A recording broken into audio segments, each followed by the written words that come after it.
Good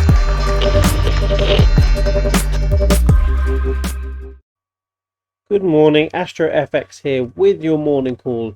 Just going over the latest news from overnight and what to look out for the rest of the session. So, couple of big bits to mention.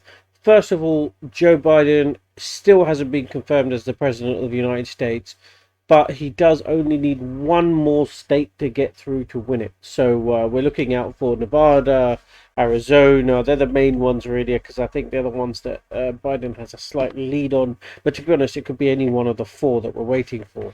So Trump, it looks like he's in dire straits at the moment, and he's showing that he believes that too by threatening everybody in the world with legal action, trying to take each state to the court, get votes recounted.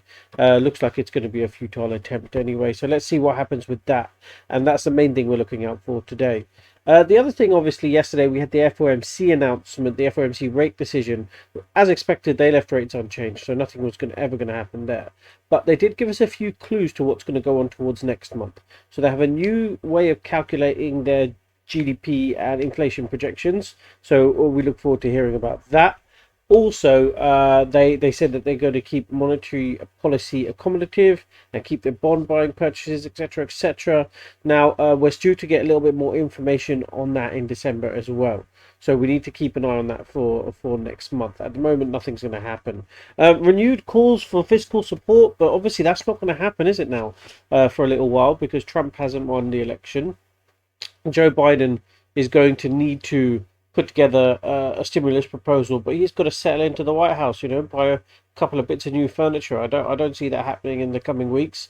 So yeah, Jerome Powell has to maybe think of something else in the meantime to say, because we're getting bored of central bankers from the US just saying that they need fiscal support, help from the government all the time. So that's where we're at on that chance. Now, there was a bit of an oddball story that apparently Putin may need to retire from his post as the leader of Russia, as he has some health concerns. So waiting to see what happens there, because that could affect the oil price.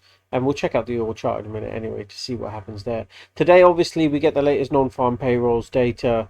It's one of those binary events. It's going to improve because of obviously how low things have been. So I think the consensus reading for non-farm payrolls today is actually around, just getting up now, around 600k. Goldman Sachs thinks it's going to be 500k. So let's have a look. Also get Canadian jobs data and IVPMI data as well today, along with Baker Hughes rig count. So let's see what happens. A good day for data, but probably a pretty poor session overall, because it's been a heavy week in terms of risk, right?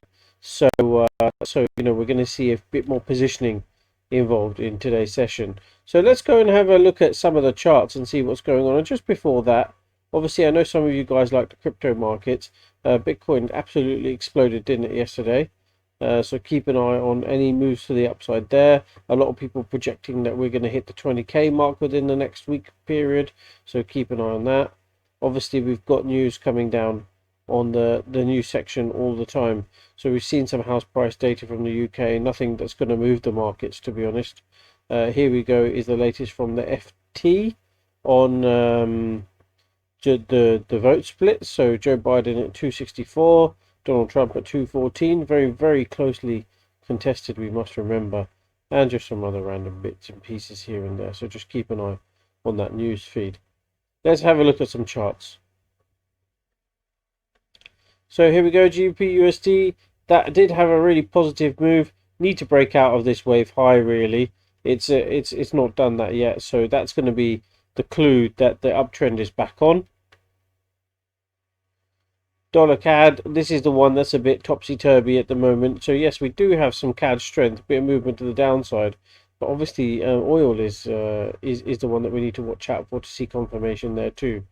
Euro dollar, this one continues to move to the upside, slightly closer to breaking the wave high, so watch out there.